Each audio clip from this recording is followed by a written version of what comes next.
This video is made possible by the Signs of Life community on Patreon. Are you ready to take your ambient skills to the next level?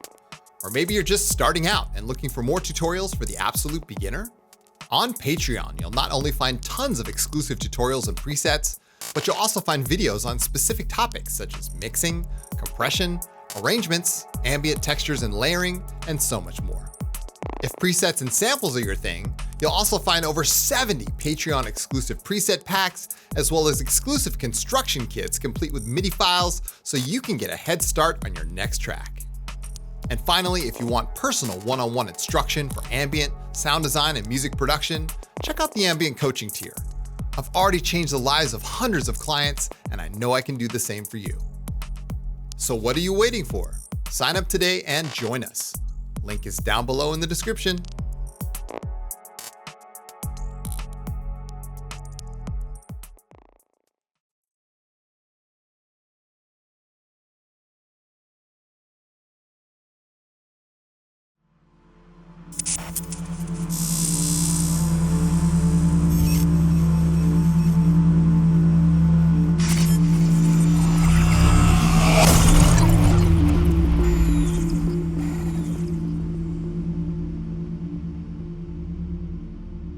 What's up guys, Chris here from Signs of Life. Welcome back to the channel, and in today's video we're going to talk about a special topic, chord selection and arrangement. I get asked the question a lot, what chords do I use in my own music? So I thought I would make a video explaining my thought process behind the chords that I use in my music so you could better reflect on your own process, and maybe you might learn something. So anyway, let's go ahead and get started. I have a new setup here. We're doing the dual cam, right? I've got a camera set up looking at my Push 2 so I can talk to you about this. I have just a pad here in Omnisphere that I created very quickly. It's just a filtered sawtooth, nothing special about it, with some reverb on it. So I'm going to use this to illustrate this whole topic of chord selection and arrangement. All right, so let's go ahead and talk about this. I have my Push here in front of me. Now, I use my Push probably about 80% of the time. The other percent of the time I'm using a standard key bed like you see over in the corner of the screen, my Hydra synth. So I kind of switch between the two. Like I enjoy playing on a wider key bed. It's really nice to play on just natural keys. It's also nice to play on the Push 2 because I have a very compact setup and I like to look at the screen and just kind of record things. And I've gotten really used to the Push 2 over the years. I've used it for the past 9 years. And so I know it pretty well, and I'm familiar with the layout. Now, the Push, as you know, has scale mode. So you can flip over to scale mode and it starts at C major. So what we're looking at is basically the key of C major laid all up and down the Push. In the fourths layout, that's very important. So there's the thirds layout and the fourths layout. And that's just basically how many notes are going up, and it's either upways or downways. I've gotten really used to the fourths layout. I've also gotten really used to the in-key layout. So there's in-key and chromatic. So in chromatic mode, if we're playing in C major, you can see that I have to make this shape to make a major chord, right? So it goes all the way across. I gotta make this big triangle. I mean, not that big a deal. I guess you have wide hands, you can do this. But I prefer to do it in key, which means I'm going to switch in key and then play these three notes right here. So it's much more of an easier shape for even me. More often than not, I always play in a minor key. So maybe occasionally I'll play in Dorian mode, I might play in Lydian mode. I never really touch all of these scale modes on the right, like super Locrian, melodic minor, things like that. I don't really do that. I just pretend to stay in minor key modes because I feel like that, has all the notes that I want to express at a given time. So if I'm playing in C minor, I might just play like this, right? And start moving up and down. Now I have a PowerPoint all set up here. So let's talk about some of the topics that we're gonna talk about in today's video. Chord selection and arrangement. And I want you to think about choosing chord types based on feeling, mood, and the overall effect that you're trying to achieve. This is very important. So like if you're going for a certain thing or you're going for something that's really dark, you might not want to use a major key. This is what I'm talking about. If you're doing something that's kind of like dissonant, maybe one of those other modes might be useful for you, but I would generally recommend, if you are feeling like, like that ambient vibe, minor keys are very helpful. Now let's go back to the camera setup. So minor keys, as you know, just a minor chord would be a 1, flat third, and 5th, right? So it's just these 3 notes right here, okay? Very simple to understand. Now, another chord that I often use is a sus2 chord. So a sus2 chord is a root note, the 2nd note in the scale, and the 5th, okay? Up here, I can play that, right? And on a push, it's like a backwards L bracket. It's just like these 3 notes right here. It's kind of like playing Tetris. I mean, this is the sus2. And again, I've gotten very used to that over the years, so I don't feel like I need to like change up my workflow or anything like that. Another chord that I use often is the sus4 chord, right? So the sus4 chord looks like this. It's kind of the other, it's just the L bracket faced the other way. Right? So it's a 1st root note, the 4th note, and the 5th note. Pretty simple to understand, right?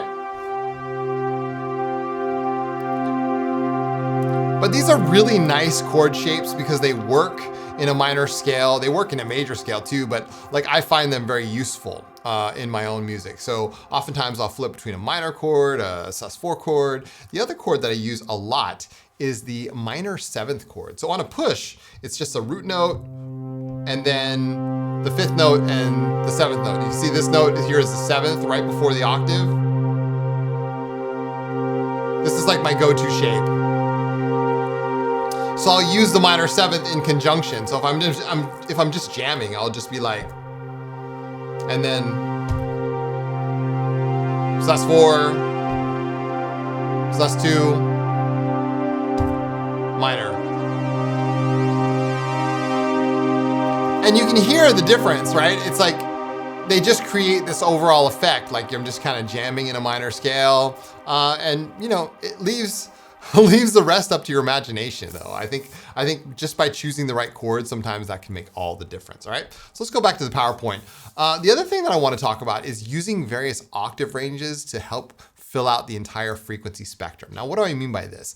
You know, I often talk about frequency separation here on the channel. So like when you want to like place a pad somewhere in your track, you don't want it to be crowding up against the bass. You don't want it to be bleeding up over into the high end or the hi-hats, things like that. You really want to like place your elements in the octave range which they belong. Now, this actually comes into play when you're choosing what octave range to play in. So let's go back to the camera here.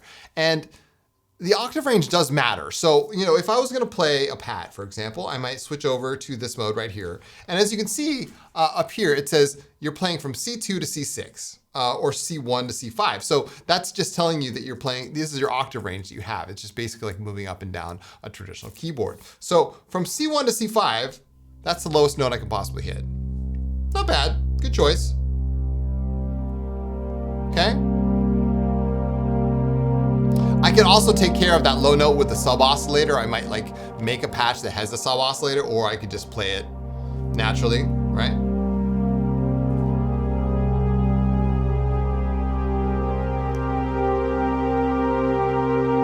And that's about it, right? I might not want to go any farther than that. Maybe I'll just leave it like that. I might play a note up here.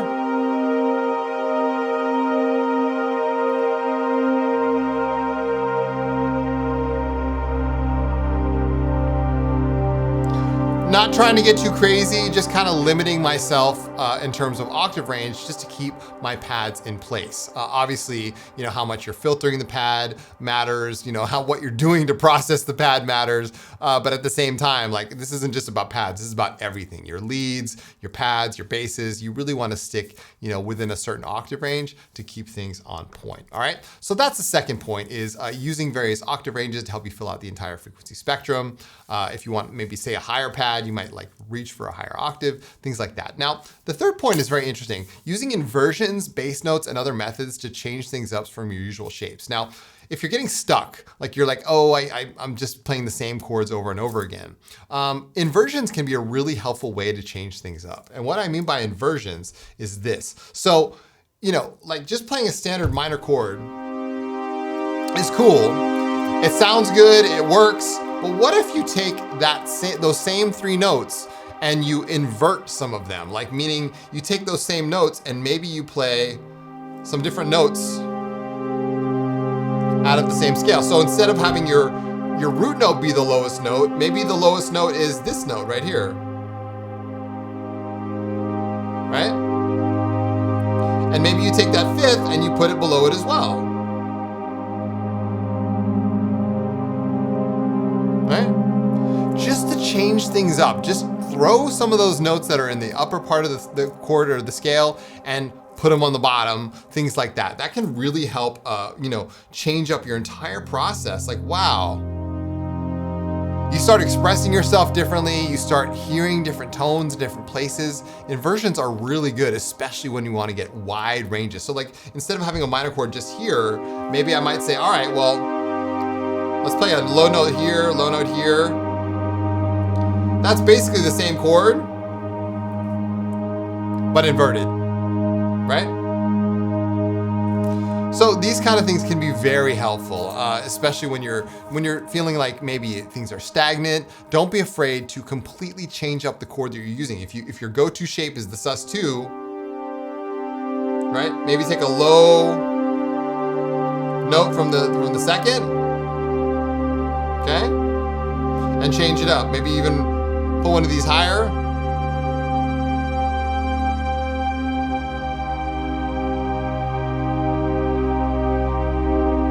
These are all really helpful tricks, right?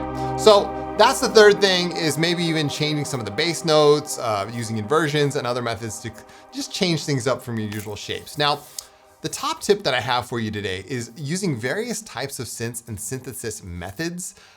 They can all have dramatically different effects when it comes to your overall tone and vibe of your music. What I mean by this is, you know, I'm playing with Omnisphere right now, and you know, I might not use Omnisphere for my bass. It's a really good bass synth. I mean, it's not like it's horrible at all. It's really, really good. But I might use something else down on the lower end to fill out that frequency spectrum. So maybe the type of synth that you're using isn't right for the part that you're trying to create. So you might try changing up either the synth or the synthesis method. So like maybe use a granular synthesizer or a different wavetable synthesizer or a virtual analog or even a hardware synthesizer instead of a software synthesizer.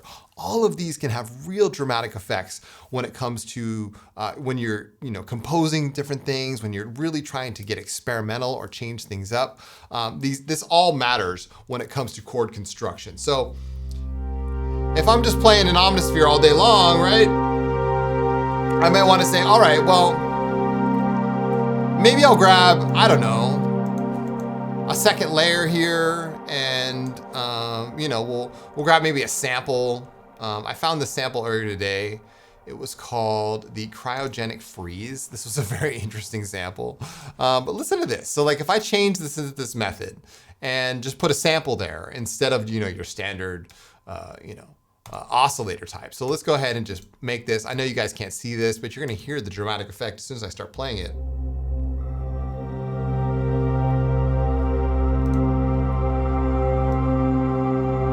Right?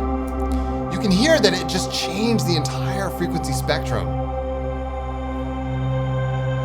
And if you combine that with using inversions, using different types of chord construction, there's really no end to this. You're never going to be bored. You're always going to be changing things up. You're always going to be trying new things and constantly evolving and experimenting. And that's what music is all about.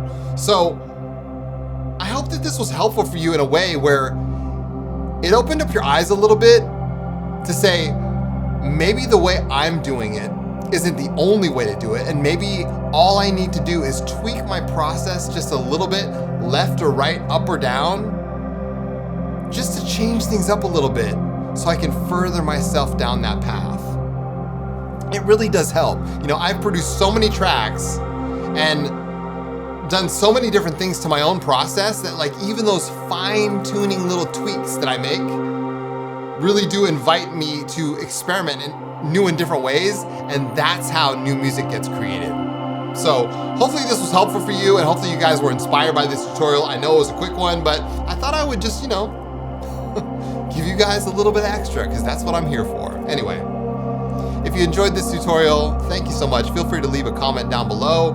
I am on Patreon. As you know, you can join my Patreon for as little as $3 a month. There's so many extra tutorials on there. There's tons of presets, over 100 preset packs, and I also do one-on-one ambient coaching as well. So if you're looking for that extra bit of help with your own music, I'm there for you. Check me out on Patreon or visit my website, www.signsoflife.com. I'll be back again soon with more ambient tutorials. And in the meantime, take good care, you guys, and as always, keep your heads in the clouds and your feet planted firmly on the ground. My name is Chris from Signs of Life. I'll see you all in the next one.